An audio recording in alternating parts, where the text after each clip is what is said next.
thanks for stopping by. Today, we're discussing the age of continuous connection with Marcia Williams. She has over 25 years of executive technology experience.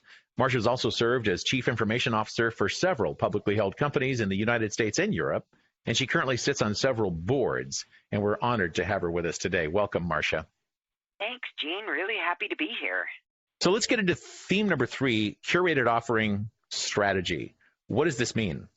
Well, in this theme, we asked our panel to look deeply at the second of the 4 continuous customer connection strategies. And the authors dubbed this the curated offering strategy because it has some very unique aspects when compared to the other 3. And that's kind of what we're going to talk about in the next few minutes is what's unique to this strategy, where does it play, and who's done a great job of it, and how could it work? Explain a little bit more about this panel that you guys put together, because this is really a great, diverse group.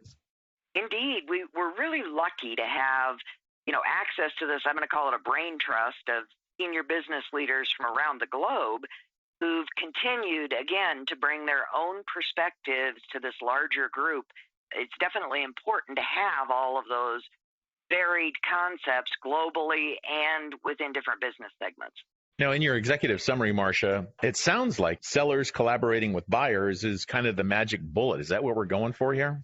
It is. And as mentioned, this theme's all about curated offering, and that strategy is used, let's say, most effectively.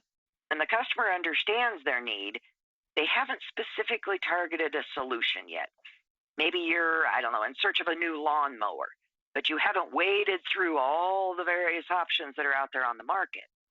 That's where this opportunity truly presents what the authors have said is a very unique aspect, and that is the seller being able to partner with the customer and assisting them in making that final purchase decision. Within the scope, we're going to talk a little further about sort of how that can differentiate, certain companies from others in crowded marketplaces, collaborating with the customers, and how companies specifically gather those insights needed, work in this manner with the customer. So let's get into key point number 1 here, which is the correct execution is really kind of key, right? You have to, curated offering is great, but it has to be good, right? It has to fit the customer. Indeed. And one of the biggest takeaways that I think came out of this particular theme was that by effectively using this strategy, companies can compete in what are very crowded markets. Great example that Christine points out is a company called Gray's. Many people familiar with them over the past 3 to 4 years. They came out of nowhere, and they quickly took market share from some of the biggest snacking industry vendors. You're offered up this your desk delivery of healthy and good tasting snacks that you have really curated using their capabilities and their engine on the back end. Autumn talks about it being the bigger space of this market right now, and that, you can get a personalized box sender for just about anything these days. Right. And then lastly, and Visha points out really nicely about, a certain brand of cosmetics. And, it's another super crowded market when you're talking cosmetics.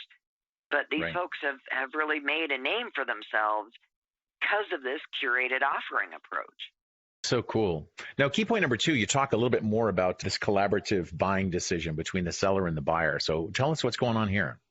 Yeah, an overlooked aspect of this strategy is that it occurs prior to the customer making their final decision.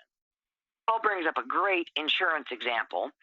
We've all seen the Progressive insurance ads and how they actually will show the customer both their rates and the rates of competitors.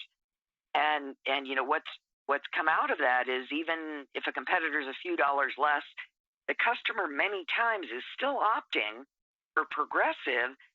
Mm-hmm. They've come out already with that level of transparency and started building that trust with the customer. And then the Schwann thing is so interesting. Tell me about Christine's story with Schwann. Absolutely. She was an executive at Schwann for many years. And as she talks about here, one of their biggest problems was sort of they were known as almost a snacking, indulgent kind of vendor, pizza, ice cream, et cetera. But that wasn't the core of their business. The core of their business really was delivering healthy, complete meals to people who were didn't have easy access to a grocery store. They kind of spun that around and started talking to people about, okay, let's start from the middle. What's your main dish going to be? And then work your way out. And all of a sudden, in her longer on the site, she talks about how it had a remarkable difference in their revenue and sales per customer just with this sort of coaching perspective. That is a really cool story. And then in key point number 3, you talk a little bit more about the balancing act, because you want to offer this stuff, but you don't want to be too intrusive, right? Elaborate on this. This point hones in on the execution part of this strategy to address how companies can gather customer data needed without being too obtrusive in the process. As Christine points out, just to use that thumbs up, thumbs down that we've all grown accustomed to. And Autumn kind of takes that one step further. And she speaks to a method which, again, avoids need for a huge artificial intelligence engine, simply relies more on algorithms using existing sales data. You need to also bear in mind what Paul is saying. Keep it simple, keep it painless, so you don't alienate the customer in the process. And I think that's words of wisdom, and that's exactly what these methods that Autumn and Christine have pointed out accomplish. And then a key point 4, you talk about this new customer, right? So you got a new customer coming in. Are you sort of allowing them to participate in sort of creating their own qualitative information for predictive analytics? Yeah, that's really the gist of this. It's answering that consummate chicken and egg problem, right? Because curated offering means that you are basing your selling with assistance. Christine points out one of the easiest methods is where customers are provided a series of profiles. And, you choose from the one that is most appropriate. That's a much easier process. Paul speaks exactly to incentivizing the customer in exchange for their time, because, there is some level of effort involved here. And then lastly, Autumn points out, okay, barring all of this other stuff, if you have no information about this customer, you can still take a presentation approach that is sort of here's our most popular items. And not only does that increase your odds of finding items that the customer likes, but it can be the perfect start to gathering that kind of preference data. This is so wonderful. I love this data. So I know the panel was pretty active, but tell us about these top 3. Hey, Christine is a brand marketing executive. She's held seated roles at companies like Kellogg, Tropicana, Lego. I mean, the list goes on. Rob is actually a banking executive, now focuses his talents on transforming financial services. And then our third panelist here, top panelist, was Sergey.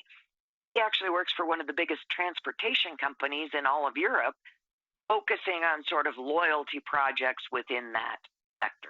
Really great job on this, Marcia. Where are we going in our next conversation? What's coming up in theme number 4?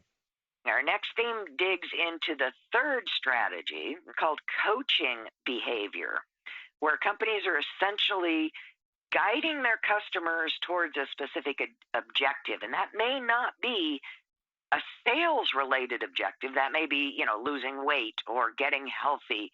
In this sort of coaching behavior, it's not coaching them about a product necessarily. It can be coaching them about a lifestyle and many other choices. So that's what we're going to dig into next time. I look forward to that. Thanks, Marcia.